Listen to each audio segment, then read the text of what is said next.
Kerala reader English class 8 Jerome K Jerome എഴുതിയ a prescription for life എന്ന ഈ ലെസന്റെ Malayalam explanation വീഡിയോയിലേക്ക് നിങ്ങളെ ഏവർക്കും സ്വാഗതം.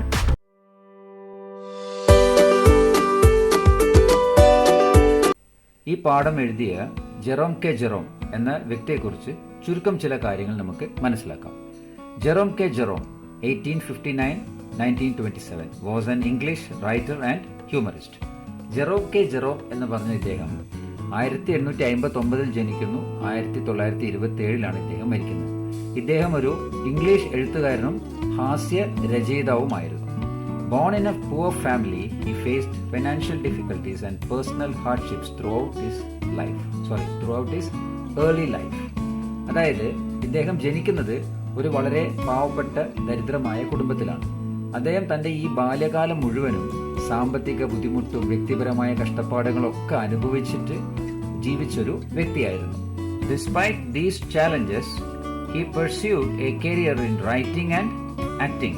അതായത് ജീവിതത്തിൽ പല ബുദ്ധിമുട്ടുകൾ ഉണ്ടായിരുന്നെങ്കിലും അദ്ദേഹം ഒരു എഴുത്തുകാരനായി മാത്രമല്ല ഒരു നടനായും കൂടെ പ്രവർത്തിച്ചു.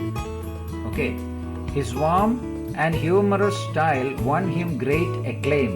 അതായത് ഇദ്ദേഹത്തിന്റെ ഹാസ്യരചനയാണ് ഇദ്ദേഹത്തിന് ഏറ്റവും പ്രശസ്തനാക്കിയത്. This extract is taken from 3 Men in a Boat. നമ്മളിപ്പോൾ വായിക്കാൻ പോകുന്ന ഈ പാഠഭാഗം ഇദ്ദേഹത്തിന്റെ 3 Men in a Boat എന്ന പുസ്തകത്തിൽ നിന്ന് എടുത്തതാണ്. Jerome's comic masterpiece which is his most celebrated work.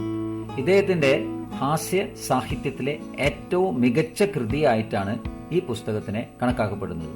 അതുകൂടാതെ ഇദ്ദേഹത്തിന്റെ ഏറ്റവും പ്രശസ്തമായ രചനയും കൂടെയാണ് ഈ പുസ്തകം. Let's read. We all know people who make mountains of molehills. അതായത് ചെറിയ കാര്യങ്ങളെ അനാവശ്യമായിട്ട് വലിയ കാര്യങ്ങളായി അല്ല വലിയ പ്രശ്നങ്ങളാക്കി കാണുന്ന ആളുകളെ നമ്മൾക്കറിയാം. അതാണ് ഈ സെന്റൻസിന്റെ അർത്ഥം.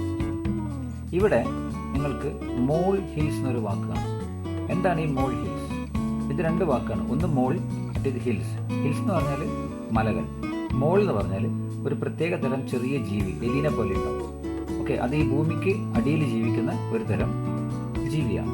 ഇതാ ഈ ചിത്രത്തിൽ കാണുന്ന ജീവിയാണ് മോൾ. പെട്ടെന്ന് കണ്ടാൽ എലിയാന്ന് തോന്നും. ഏകദേശം ചുണ്ടലി പോലെ കണ്ട നീണ്ട മൂക്കും ഒക്കെ ആയിട്ട് ഒരു ജീവിയാണ്. ഇനി നമുക്ക് നോക്കാം മോൾ ഹിൽസ് എന്താണ്. ഇപ്പം നിങ്ങൾ കണ്ട ആ ജീവിയില്ലേ, ആ ചിത്രത്തിൽ കണ്ട ജീവി മാളം ഉണ്ടാക്കിയിട്ട്, ഭൂമിയിൽ മാളം ഉണ്ടാക്കിയിട്ട് അതിൻ്റെ ഉള്ളിലാണ് ജീവിക്കുക. അപ്പോൾ ഈ മാളം ഉണ്ടാക്കുമ്പോൾ മണ്ണെടുത്ത് പുറത്തിടും. അത് ചെറിയ ചെറിയ മലകൾ പോലെ അവിടെ ഇങ്ങനെ രൂപപ്പെടും. ഇവിടെ മൗണ്ടൻസ് എന്ന് പറയുന്നുണ്ട്, അത് പർവ്വതങ്ങളാണ്. അപ്പോൾ ഈ മലയും പർവ്വതവും തമ്മിൽ ഭയങ്കര വ്യത്യാസമാണ്. പർവ്വതം എന്ന് പറഞ്ഞാൽ അതികൂറ്റമായ സൈസ് വലിയ പർവ്വതങ്ങൾ, മല എന്ന് പറഞ്ഞാൽ ചെറുത്. അപ്പോൾ ചെറിയ കാര്യങ്ങളെ പർവ്വതീകരിച്ച് കാണിക്കുക, അല്ലെങ്കിൽ ചെറിയ പ്രശ്നങ്ങളെ വെറുതെ ഊതിപ്പെരിപ്പിച്ച് വലിയ പ്രശ്നമാക്കുക. അങ്ങനത്തെ ആളുകളെ നമ്മൾക്കറിയാം. അതാണ് ഇവിടെ പറയുന്നത്. People who make mountains of mole hills. അത് ഇംഗ്ലീഷിലൊരു ഫ്രേസാണ്. Their lifes are always miserable. ഇങ്ങനെയുള്ള ആൾക്കാരുടെ ജീവിതം എപ്പോഴും വളരെ വിഷമം നിറഞ്ഞതായിരിക്കും. Don't you think a positive and healthy attitude is the key to a happy life? നിങ്ങൾക്ക് തോന്നുന്നില്ലേ പോസിറ്റീവ് തിങ്കിങ്ങും ഹെൽത്തി ആറ്റിറ്റ്യൂഡും, അതായത് ആരോഗ്യകരമായ മനോഭാവം, അതാണ് ഹെൽത്തി ആറ്റിറ്റ്യൂഡ്. പിന്നെ പോസിറ്റീവ് തിങ്കിങ്, അതായത് ഒരു പ്രശ്നമൊക്കെ ഉണ്ടാകുന്ന സമയത്ത് അതിൻ്റെ നെഗറ്റീവ് വശം, മോശവശം ചിന്തിച്ച് വിഷമിച്ചിരിക്കാതെ അതിൻ്റെ നല്ല വശങ്ങൾ ചിന്തിക്കുക, അതാണ് പോസിറ്റീവ് തിങ്കിങ്. അങ്ങനെയാണെങ്കിൽ നമ്മളുടെയൊക്കെ ജീവിതം കുറച്ച് സന്തോഷകരമാവും എന്ന് നിങ്ങൾക്ക് തോന്നുന്നില്ലേ എന്നാണ് ഇവിടെ ചോദിക്കുന്നത്. Okay, let's read Jerome K Jerome's prescription for life. ഇനി നമുക്ക് താഴോട്ട് ജെറോം കെ ജെറോം എഴുതിയ എ പ്രിസ്ക്രിപ്ഷൻ ഫോർ ലൈഫ് എന്ന ഈ ലെസൺ വായിക്കാം. ഈ ലെസന്റെ heading a prescription for life. ഈ പ്രിസ്ക്രിപ്ഷൻ എന്ന വാക്കിന്റെ അർത്ഥം ഒരു ഉപദേശം തരിക, അതാണ് അതിൻ്റെ അർത്ഥം. അതായത് നമുക്ക് ഈ വാക്ക് വളരെ സുപരിചിതമാണ്. നമുക്ക് എല്ലാവർക്കും അറിയാം, നമ്മൾ ഡോക്ടറെ അടുത്ത് പോയാൽ ഡോക്ടർ ഒരു ചീട്ടിൽ എഴുതി തരും. ഇന്ന മരുന്ന് ഇത്ര നേരം കഴിക്കണം എന്നൊക്കെ പറഞ്ഞിട്ട്, ഇത്ര ദിവസത്തേക്ക് കഴിക്കണം എന്നൊക്കെ പറഞ്ഞിട്ട്. അപ്പം നമുക്ക് നമ്മളുടെ അസുഖം മാറാൻ വേണ്ടിയിട്ട് മരുന്നുകൾ ഏതൊക്കെ രീതിയിൽ കഴിക്കണം എന്നുള്ളൊരു ഉപദേശം തരികയാണ്, നമുക്കൊരു ഗൈഡൻസ് തരികയാണ്. അതാണ് പ്രിസ്ക്രിപ്ഷൻ. പക്ഷെ ഇവിടെ പറയുന്നത് എ പ്രിസ്ക്രിപ്ഷൻ ഫോർ ലൈഫ്, അതായത് നമ്മുടെ ജീവിതത്തെ ശരിയായ രീതിയിൽ നമുക്ക് മുന്നോട്ട് കൊണ്ടുപോകാനുള്ളൊരു ഉപദേശം. അതാണ് ഈ ഹെഡിങ് കൊണ്ട് ഇവിടെ ഉദ്ദേശിക്കുന്നത്. I remember going to the British Museum one day to research some sort of illness that I thought might be hay fever. എന്താണ് ഹേ ഫീവർ? ഹേ ഫീവർ എന്ന് പറഞ്ഞാൽ പൂമ്പൊടി, ഡസ്റ്റ്, പൊടി ഒക്കെ കൊണ്ടുണ്ടാവുന്ന ഒരു തരം അലർജിയാണ് ഈ ഹേ ഫീവർ. അപ്പോൾ ഈ ഒരു ദിവസം ഈ ഹേ ഫീവർ ആയിരിക്കാമെന്ന് തോന്നിയ ഒരു അസുഖത്തെക്കുറിച്ച് പഠിക്കാൻ ഞാൻ ബ്രിട്ടീഷ് മ്യൂസിയത്തിലേക്ക് പോയതെനിക്ക് ഓർമ്മയുണ്ട്. I picked up the medical encyclopaedia and read all about hay fever. അങ്ങനെ ഞാൻ ഒരു ദിവസം ഈ ലൈബ്രറിയിൽ പോയല്ലോ, അന്ന് ഞാൻ ഒരു മെഡിക്കൽ എൻസൈക്ലോപീഡിയ എടുത്തിട്ട് ഹേ ഫീവറിനെ കുറിച്ച് മുഴുവനായും ഞാൻ വായിച്ചു. ഇവിടെ എൻസൈക്ലോപീഡിയ എന്ന് പറഞ്ഞൊരു വാക്ക് കണ്ടില്ലേ? എന്താണ് ഇതിൻ്റെ മലയാളം അർത്ഥം? വിജ്ഞാനകോശം. മലയാളത്തിൽ വിജ്ഞാനകോശം എന്നാ പറയാം. അതായത് വിവിധ വിഷയങ്ങളിൽ, അതായത് ചരിത്രം, ശാസ്ത്രം, കല തുടങ്ങിയവ, മെഡിക്കൽ, അങ്ങനെ തുടങ്ങിയ വിവിധ ഈ വിഷയങ്ങളുടെ വിവരങ്ങൾ സംഘടിതമായിട്ട് ഒന്നിച്ച് ഉൾക്കൊള്ളുന്ന ഒരു വലിയ അറിവിന്റെ പുസ്തക സമാഹാരമാണ് ഈ എൻസൈക്ലോപീഡിയ എന്ന് പറയുന്നത്. I idly turned the leaves and began to indolently study diseases in general. ഇവിടെ ഇൻഡോലൻ്റ്ലി എന്ന വാക്കിന്റെ അർത്ഥം ഒരു ഇൻട്രസ്റ്റ് ഇല്ലാതെ, ഒരു മടിയോടുകൂടെ എന്നാണ് പറയുന്നത്. അപ്പൊ എന്താണ് ഈ ഒരു മടിയോടുകൂടെ ചെയ്തത്? Turned the leaves. അതായത് ഇവിടെ ലീവ്സ് എന്ന് പറഞ്ഞാൽ ഇലകളല്ല കേട്ടോ, പുസ്തകത്തിന്റെ പേജുകളെയാണ്. അതാണ് തിരിച്ചിടുക, അതാണ് ടേൺ ദ ലീവ്സ്, മറിച്ച് നോക്കുക. അപ്പൊ വളരെ മന്ദഗതിയിൽ, അലസമായി, അതാണ് ഐഡ്ലി. അങ്ങനെ ഒരു അലസതയോടുകൂടെ ആ പുസ്തകത്തിന്റെ പേജുകൾ ഇങ്ങനെ മറിച്ചിട്ട് general study diseases in general, അതായത് ഒരു പൊതുവായി രോഗങ്ങളെയൊക്കെ കുറിച്ച് അങ്ങനെ പഠിക്കാൻ തുടങ്ങി. I forget which was the first disease I plunged into. Some dreadful disease I know. ആദ്യം ഞാൻ ഏത് രോഗത്തെക്കുറിച്ചാണ് വായിക്കാൻ തുടങ്ങിയത് എന്ന് എനിക്ക് ഓർമ്മയില്ല, പക്ഷേ അത് വളരെ ഭയപ്പെടുത്തുന്ന ഒരു രോഗമായിരുന്നുവെന്ന് എനിക്ക് അറിയാമായിരുന്നു. But before I had glanced half down the list of warning symptoms, it dawned upon me that I had all of them. ഇവിടെ dawned upon എന്ന് പറഞ്ഞാൽ എന്താണ് അതിൻ്റെ അർത്ഥം? dawned, അതായത് പെട്ടെന്ന് മനസ്സിലാക്കുക. പക്ഷെ ഇവിടെ എന്താ പറയുന്നത്? മുന്നറിയിപ്പ് ലക്ഷണങ്ങൾ, അതായത് വാർണിംഗ് സിംറ്റംസ്. ഈ മുന്നറിയിപ്പ് ലക്ഷണത്തിന്റെ ഈ പട്ടിക, ആ ലിസ്റ്റ്, അതിങ്ങനെ വായിച്ച് പകുതി പോലും ആയിട്ടില്ല, അപ്പോഴേക്കും എന്ത് മനസ്സിലായി? ഈ വായിച്ചു കഴിഞ്ഞ ഓരോ ലക്ഷണങ്ങളും, എല്ലാ ലക്ഷണങ്ങളും എനിക്ക് തന്നെ ഉണ്ടെന്ന് എനിക്ക് പെട്ടെന്ന് അങ്ങ് തോന്നി. I sat for a while frozen with horror and then in utter despair I again turned over the pages. ഭയം കൊണ്ട് ഞാൻ അങ്ങനെ മരവിച്ച് കുറച്ചു നേരം ഇരുന്നു. അതിനുശേഷം പൂർണ്ണ നിരാശയിൽ, അതാണ് അറ്റർ ഡിസ്പെയർ, പൂർണ്ണ നിരാശയോടുകൂടെ വീണ്ടും പുസ്തകത്തിന്റെ പേജുകൾ അങ്ങനെ മറിച്ചിടാൻ തുടങ്ങി. I came to typhoid fever, read the symptoms, discovered that I had typhoid fever for months without knowing it. Typhoid fever എന്ന് പറഞ്ഞാൽ ഒരു തരം പനിയാണ്. കണ്ടാമിനേറ്റഡ് വെള്ളം, ഭക്ഷണം ഇവയിലൂടെയാണ് ഇത് പകരുന്നത്. അങ്ങനെ ഞാൻ വായിച്ച് ടൈഫോയിഡ് ജ്വരം ആ പേജെത്തി. അതിനെക്കുറിച്ചൊക്കെ വായിച്ചു, അതിൻ്റെ ലക്ഷണങ്ങളെക്കുറിച്ചൊക്കെ വായിച്ചു. അപ്പോഴാണ് എനിക്കൊരു കാര്യം മനസ്സിലാവുന്നത്, മാസങ്ങളോളം എനിക്ക് ഈ ജ്വരം ഉണ്ടായിരുന്നു എന്ന്. അതേ സമയത്ത് ഞാനത് അറിഞ്ഞില്ല. I then wondered what else I had got. Turned up saint Vitus's dance, found that I had that too. അങ്ങനെ പിന്നീട് എനിക്ക് എന്തൊക്കെ രോഗങ്ങൾ ഉണ്ടാകാം എന്ന് ഞാൻ ആശ്ചര്യപ്പെട്ടു. അങ്ങനെ പേജ് മറിച്ച് നോക്കിയപ്പോൾ ഈ സെയിന്റ് വൈറ്റസസ് ഡാൻസ് എന്ന് പറഞ്ഞ രോഗത്തിന്റെ പേജ് എത്തി. അത് വായിച്ചപ്പോൾ ഞാൻ എന്ത് മനസ്സിലാക്കി? ആ രോഗം എനിക്കും ഉണ്ടെന്ന് ഞാൻ കണ്ടെത്തി. ഇവിടെ നിങ്ങൾ സെയിന്റ് വൈറ്റസസ് ഡാൻസ് എന്നൊരു വാക്ക് കണ്ടില്ലേ? അതിന്റെ അർത്ഥം ഏകദേശം താഴെ കൊടുത്തിട്ടുണ്ട്, ആ പേജിന്റെ താഴെ. A disordered causing jerky movements. അപ്പം നമ്മളുടെ ശരീരത്തിന് ഉണ്ടാകുന്ന ഒരുമാതിരി ജെർക്കിംഗ് മൂവ്മെന്റ്സ്, വിറയ്ക്കൽ. അതായത് ഈ രോഗം പിടിപെട്ടാൽ നമ്മളുടെ ഞരമ്പിനെയാണ് ഇത് ബാധിക്കുക. ഞരമ്പിനെ ബാധിച്ചു കഴിഞ്ഞാൽ നമ്മളെ കൺട്രോൾ ഇല്ലാതെ തന്നെ നമ്മളെ കയ്യും കാലും ശരീരത്തിന്റെ പല ഭാഗങ്ങളും മുഖത്തിന് കോട്ടമരി, അങ്ങനെ ഒരുമാതിരി വിറക് വരും. ആ വിറ മൊത്തത്തിൽ കാണുമ്പോൾ ഒരു ഡാൻസ് കളിക്കുന്ന മാതിരി തോന്നും. ഒരു ഓർഡർ ഇല്ലാത്ത, ഒരു ഡിസോർഡർ ആയിട്ടുള്ള ഒരു ഡാൻസ് കളിക്കുന്ന മാതിരത്തെ ഒരു മൂമെന്റ്സ് ഒക്കെ തോന്നും. അതുകൊണ്ടാണ് ഇതിന് സെയിൻ വൈറ്റസിസ് ഡാൻസ് എന്ന് പേര് വരാൻ കാരണം. I began to get interested in my case and decided to investigate it thoroughly. അങ്ങനെ എൻ്റെ സ്വന്തം അവസ്ഥയെക്കുറിച്ച് എനിക്ക് വളരെ താല്പര്യം തോന്നാൻ തുടങ്ങി. ഓക്കെ, അതുകൊണ്ട് അതിനെ പൂർണ്ണമായിട്ടൊന്ന് പരിശോധിച്ച് അന്വേഷിച്ച് കണ്ടെത്താൻ ഞാൻ തീരുമാനിച്ചു. സോ ഐ സ്റ്റാർട്ടഡ് ആൽഫബറ്റിക്കലി, അതായത് ആൽഫബറ്റിക്കൽ ഓർഡറിൽ ഞാൻ വായിക്കാൻ തുടങ്ങി. റെഡ് അപ്പ് ague, അതായത് malaria, and learned that I was sickening for it and that the worst stage would commence in about 2 weeks. അങ്ങനെ ആൽഫബറ്റിക് ഓർഡറിൽ വായിക്കാൻ തുടങ്ങിയപ്പോൾ ആദ്യം വായിച്ചത് ague, ആ അസുഖത്തെക്കുറിച്ചാണ്, അതായത് മലേറിയയെക്കുറിച്ച്. അത് വായിച്ചപ്പം ഇവിടെ എന്ത് മനസ്സിലായി? ഈ ഒരു അസുഖം എനിക്ക് വരാനിരിക്കുന്നുവെന്നും അതിൻ്റെ ഗുരുതരമായ ഒരവസ്ഥ 2 ആഴ്ചക്കുള്ളിൽ സംഭവിക്കുമെന്ന് ഞാൻ മനസ്സിലാക്കി. ബ്രൈറ്റ്സ് ഡിസീസ്, അതാണ് അടുത്തത് വായിച്ചത്. അപ്പോൾ ആ ഡിസീസിനെ പറ്റി എന്താ പറയുന്നത്? A disease of the kidney, അതാണ് ഗ്ലോസറി പറയുന്നത്.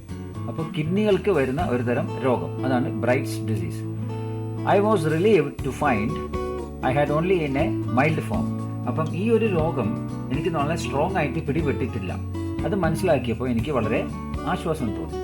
അടുത്തത് കോളറ ആണ് വായിച്ചത്. കോളറ എന്താണ്? കോളറ എന്ന് പറയുന്നത് an infectious disease of the small intestine, ചെറുകുടലിനെ ബാധിക്കുന്ന ഒരു തരം രോഗമാണ് ഈ കോളറ എന്ന് പറയുന്നത്. കോളറ ഐ ഹാഡ്, എനിക്ക് കോളറയും ഉണ്ടായിരുന്നു. വിത്ത് സീരിയസ് കോംപ്ലിക്കേഷൻസ്, അത് കുറച്ച് ഗുരുതരാവസ്ഥയിലായിരുന്നു.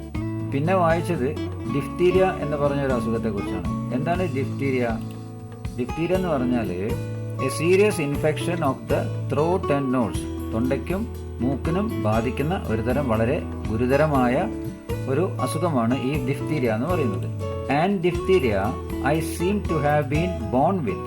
അപ്പം ഈ ഒരു അസുഖം എനിക്ക് ജനിക്കുമ്പോൾ തന്നെ ഉണ്ടായിരുന്നു എന്നാണ് ഞാൻ മനസ്സിലാക്കിയത്.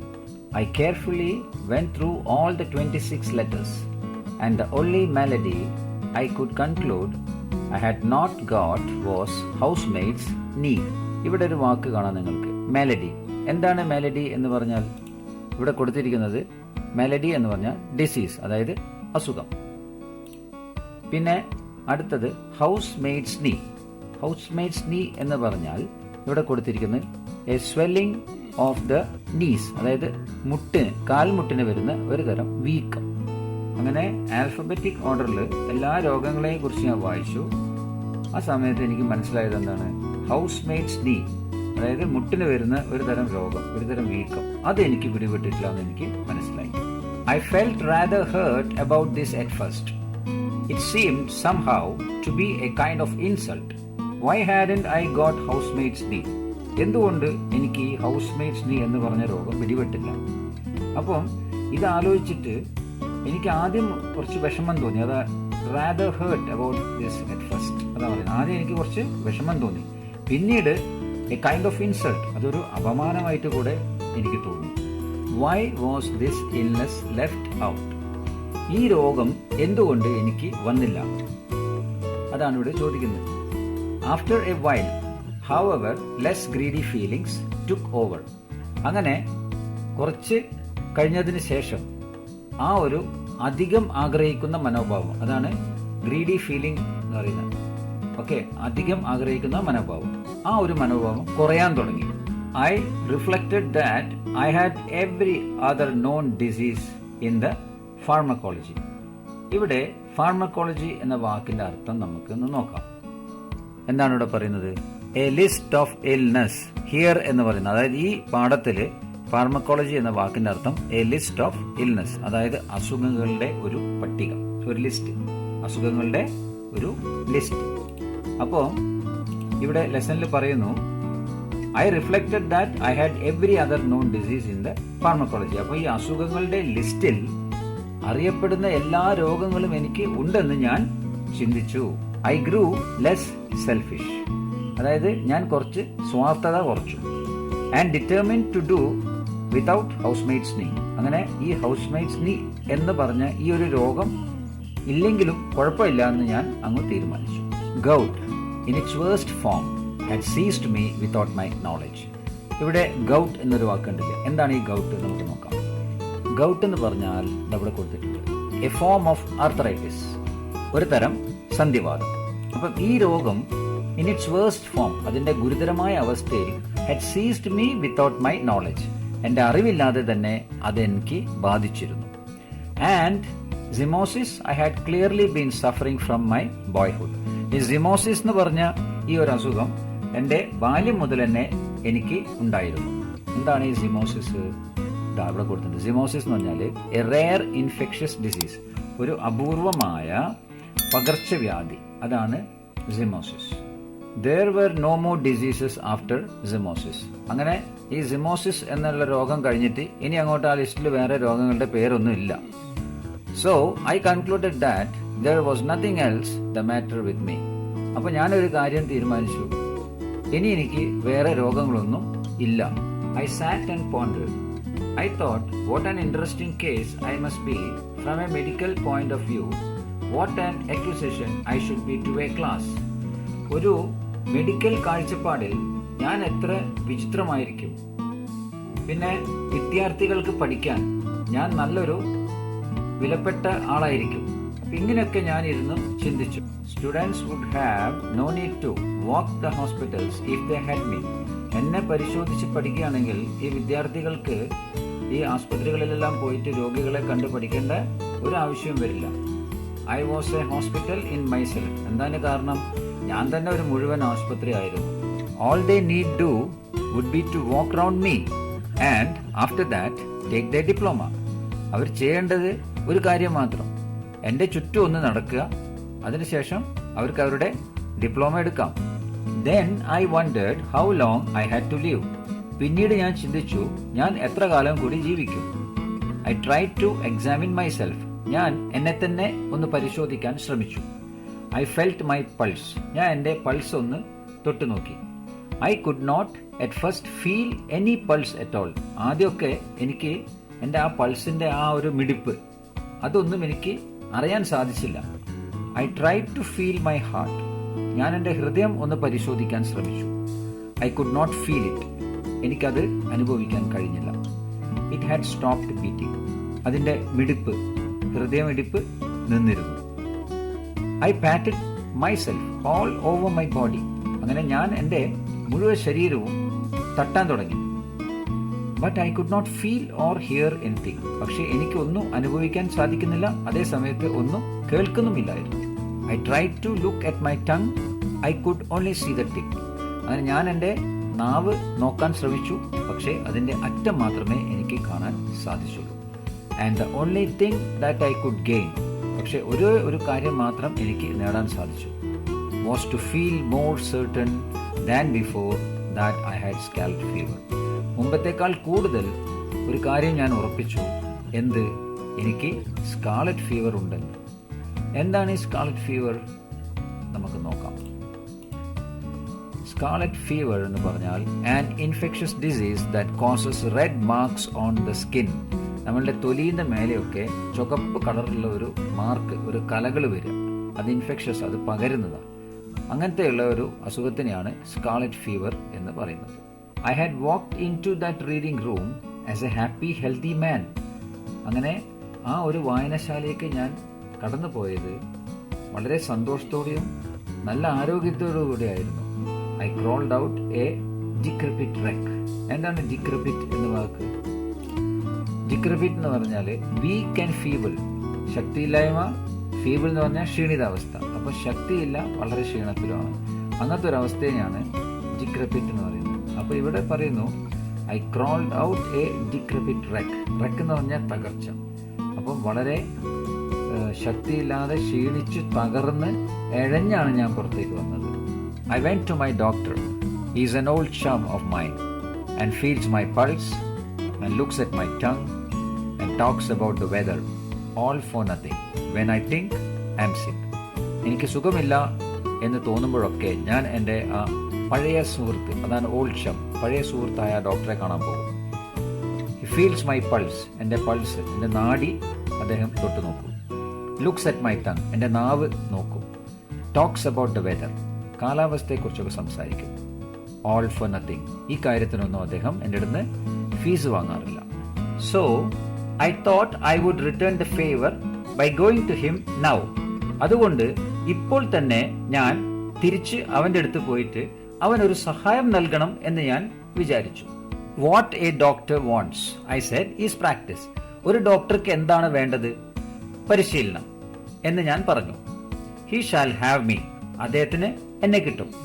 He will get more practice out of me than out of 1700 of his everyday patients with only 1 or 2 disease each. ഇവിടെ എന്താ പറയുന്നത്? ഒരു ദിവസം ഈ ഡോക്ടർ 1700 പരം രോഗികളെ നോക്കും. ഇവർക്കാണെങ്കിലോ ഒരാൾക്ക് ഒരു ഡിസീസ് അല്ല ഒരു അസുഖം ഉണ്ടാവും, ചിലപ്പോൾ 2 ഉണ്ടാവും ഒരാൾക്ക്. പക്ഷെ എന്നെ കിട്ടുകയാണെങ്കിൽ he will get more practice, അദ്ദേഹത്തിന് വളരെ അധികം പ്രാക്ടീസ് കിട്ടും എന്നെ കിട്ടുകയാണെങ്കിൽ, അതായത് എന്നെ നോക്കുകയാണെങ്കിൽ. So I went straight up and saw him and he said, well, what's the matter with you? അങ്ങനെ ഞാൻ അവനെ നേരിട്ട് കാണാൻ പോയി, ആ ഡോക്ടറെ നേരിട്ട് കാണാൻ പോയി. എന്നെ കണ്ടപ്പോൾ ചോദിച്ചു, ഓ, ഇനിയിപ്പോ നിന്റെ പ്രശ്നം എന്താണ്? I said, I will not take up your time dear boy with telling you what the matter is. എന്റെ കാര്യങ്ങളും പ്രശ്നങ്ങളും പറഞ്ഞിട്ട് നിന്റെ സമയം ഞാൻ വെറുതെ പാഴാക്കുന്നില്ല എന്ന് പറഞ്ഞു. ലൈഫ് ഈസ് ബ്രീഫ്, ഈ ജീവിതം വളരെ ചെറുതാണ്. And you might pass away before I had finished. എന്റെ കാര്യങ്ങളൊക്കെ പറഞ്ഞു തീരുന്ന മുൻപേ തന്നെ നീ മരിച്ചു പോകാനും സാധ്യതയുണ്ട്. But I will tell you what is not the matter with me. പക്ഷേ ഒരു കാര്യം എനിക്ക് പറയാം, എന്ത് രോഗമാണ് എനിക്ക് പിടിപെടാത്തതെന്ന്. I have not got house maid's knee. എനിക്ക് ഈ ഹൗസ് മെയ്ഡ്സ് നീ എന്ന് പറഞ്ഞ രോഗം പിടിപെട്ടിട്ടില്ല. Why I have not got house maid's knee I cannot tell you. എന്തുകൊണ്ടാണ് ആ രോഗം എനിക്ക് പിടിപെടാഞ്ഞത് എന്ന് എനിക്ക് പറയാൻ സാധിക്കില്ല. But the fact remains that I have not got it. പക്ഷേ വാസ്തവം എന്താണെന്ന് വെച്ചാൽ എനിക്ക് ആ രോഗം പിടിപെട്ടില്ല. Everything else however I have got. അതൊഴികെ ബാക്കി എല്ലാ രോഗങ്ങളും എനിക്ക് ഉണ്ട്. And I told him how I came to discover it all. എനിക്ക് ഇതെല്ലാം എങ്ങനെ മനസ്സിലായി എന്ന് ഞാൻ അവനോട് പറഞ്ഞു. Then he examined me. അതിനുശേഷം അവൻ എന്നെ പരിശോധിച്ചു. And clutched my wrist to check my pulse. അതിനുശേഷം എന്റെ നാഡി നോക്കാനായിട്ട് എന്റെ കൈക്ക് പിടിച്ചു. And then he hit me over the chest when I wasn't expecting it. ഞാൻ പ്രതീക്ഷിക്കാതെ ഇരിക്കുമ്പോൾ എന്റെ നെഞ്ചത്തൊരു തട്ട് തട്ടി. A cowardly thing to do, I think. അതൊരു ധീരത്വമായ കാര്യമാണെന്ന് എനിക്ക് തോന്നി. And immediately afterwards butted me on the side of my head. അതിനുശേഷം പെട്ടെന്ന് തന്നെ അവന്റെ തലയുപയോഗിച്ച് എന്റെ തലയ്ക്കൊന്ന് മെല്ലെ മുട്ടി. ഇവിടെ കവർഡ്ലി എന്നുള്ള വാക്ക് കാണാം, അതാണ് ഭീരുത്വം, ഭയം. പിന്നെ ഇവിടെ ബട്ടഡ് എന്നൊരു വാക്ക് കാണാം. എന്താ അതിന്റെ അർത്ഥം? But to hit or push with one's head, അതായത് സ്നേഹത്തോടെ തമ്മിൽ തലയുണ്ട് ഇങ്ങനെ മുട്ടുക, എന്തെങ്കിലും കാര്യം പറഞ്ഞിട്ട്. After that he sat down and wrote out a prescription. അതിനുശേഷം അവൻ പോയിട്ട് അവിടെ ഇരുന്നിട്ട് പ്രിസ്ക്രിപ്ഷൻ എഴുതി, അതായത് എന്തൊക്കെ മരുന്ന് കഴിക്കണം, എങ്ങനെ കഴിക്കണം എന്നൊക്കെ എഴുതി. And folded it up and gave it to me. അത് മടക്കി എൻ്റെ കയ്യിൽ തന്നു. And I put it in my pocket and went out. അത് വാങ്ങി ഞാൻ പോക്കറ്റിലിട്ട് അവിടുന്ന് ഇറങ്ങി. I did not open it. ഞാൻ അത് തുറന്ന് നോക്കിയിരുന്നില്ല. I took it to the nearest pharmacy. ആ ക്ലിനിക്കിന്റെ അടുത്തുള്ള ഫാർമസിയിൽ ഞാനത് കൊണ്ടുപോയി. അത് മരുന്ന് ഷോപ്പിൽ ഞാൻ കൊണ്ടുപോയി. ഫാർമസി എന്ന് പറഞ്ഞാൽ മരുന്ന് വാങ്ങുന്ന കട. And handed it in. എന്നിട്ട് അവിടെയുള്ള ആൾക്ക് കൊടുത്തു. The man red it and then handed it back. അവിടെയുള്ള ആൾ എന്ത് ചെയ്തു? അത് വായിച്ചു നോക്കിയിട്ട് അത് അങ്ങനെ തന്നെ മടക്കി തിരിച്ച് ഇദ്ദേഹത്തിന്റെ കയ്യിലേക്ക് കൊടുത്തു. He said he didn't keep it. ആ കടയിലെ ആള് പറഞ്ഞു, അതായത് ആ മരുന്ന് കടയിലെ ആ വ്യക്തി പറഞ്ഞു, ഈ മരുന്ന് ഇവിടെ ഞങ്ങളടുത്തില്ല. I said you are a chemist. അപ്പൊ ഞാൻ പറഞ്ഞു അദ്ദേഹത്തിനോട്, നിങ്ങളൊരു കെമിസ്റ്റ് അല്ലേ? He said I am a chemist. അപ്പൊ അദ്ദേഹം എന്താ പറഞ്ഞത്? ഞാനൊരു കെമിസ്റ്റ് ഒക്കെ തന്നെയാണ്. ഈ 5 വേറെ cooperative stores and family hotel combined. അതായത് ഇവിടെ ഞാനൊരു കോപ്പറേറ്റീവ് സ്റ്റോറും അല്ലെങ്കിൽ ഒരു ഫാമിലി ഹോട്ടലും കൂടെ ഞാൻ ചേർത്ത് നടത്തുന്ന ഒരാളായിരുന്നെങ്കിൽ I might be able to help you. അപ്പം എനിക്ക് നിങ്ങളെ സഹായിക്കാൻ കഴിഞ്ഞേനെ. Being only a chemist limits me. പക്ഷെ ഞാനൊരു കെമിസ്റ്റ് മാത്രമാണ്, അതുകൊണ്ട് എനിക്ക് ഈ കാര്യത്തിൽ നിങ്ങളെ സഹായിക്കാൻ സാധിക്കില്ല. I read the prescription, this was what it said. അങ്ങനെ ഞാൻ ആ പ്രിസ്ക്രിപ്ഷൻ വാങ്ങിയിട്ട് വായിച്ചു നോക്കി. അതിൽ ഈ താഴെ കൊടുത്തിരിക്കുന്ന കാര്യങ്ങളൊക്കെയാണ് എഴുതിയിട്ടുള്ളത്. എന്തൊക്കെയാ നോക്കാം. എ ബാലൻസ്ഡ് ഡയറ്റ്, അതായത് നമുക്ക് ആവശ്യമുള്ള പോഷക ആഹാരം വളരെ കൃത്യമായ അളവിൽ കഴിക്കുക, അതാണ് balanced diet. With water every couple of hours. ഓരോ മണിക്കൂർ ഇടവിടുമ്പോൾ വെള്ളം കുടിക്കുക. A 10-mile walk every morning. ദിവസവും രാവിലെ ഒരു 10 മൈൽ നടക്കുക. To bed at sharp 11 o'clock every night. ദിവസവും രാത്രി 11 മണി കറക്റ്റിന് കയറി കിടന്നോളണം. And don't stuff up your head with things you don't understand. നിനക്ക് മനസ്സിലാക്കാൻ സാധിക്കാത്ത കാര്യങ്ങളെക്കുറിച്ച് ആലോചിച്ച് നിന്റെ തല പുണ്ണാക്കരുത് എന്നൊക്കെ നമ്മൾ പറയില്ലേ, അതാണ്. അപ്പൊ ഈ കാര്യങ്ങളൊക്കെയാണ് ആ പ്രിസ്ക്രിപ്ഷനിൽ എഴുതിയിട്ടുണ്ടായിരുന്നത്. I followed the directions. അങ്ങനെ ആ പ്രിസ്ക്രിപ്ഷനിൽ പറഞ്ഞ കാര്യങ്ങളൊക്കെ കറക്റ്റായിട്ട് ഞാൻ പാലിച്ചു. With the happy result. അപ്പൊ അതിന്റെ ഫലം വളരെ സന്തോഷകരമായിരുന്നു, വളരെ നന്നായിരുന്നു.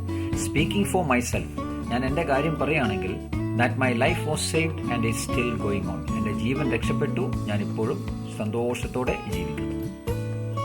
എ പ്രിസ്ക്രിപ്ഷൻ ഫോർ ലൈഫ് എന്ന ഈ ലെസന്റെ മലയാളം എക്സ്പ്ലനേഷൻ വീഡിയോ ഇവിടെ അവസാനിച്ചു. എൻ്റെ എക്സ്പ്ലനേഷൻ നിങ്ങൾക്ക് നല്ലവണ്ണം മനസ്സിലായി എന്ന് ഞാൻ കരുതുന്നു. അങ്ങനെയാണെങ്കിൽ എൻ്റെ ഈ ചാനൽ നിങ്ങൾ ലൈക്ക് ചെയ്യണം, സബ്സ്ക്രൈബ് ചെയ്യണം, ഷെയർ ചെയ്യണം, പിന്നെ നിങ്ങളുടെ വിലയേറിയ കമൻസ് അറിയിക്കണം.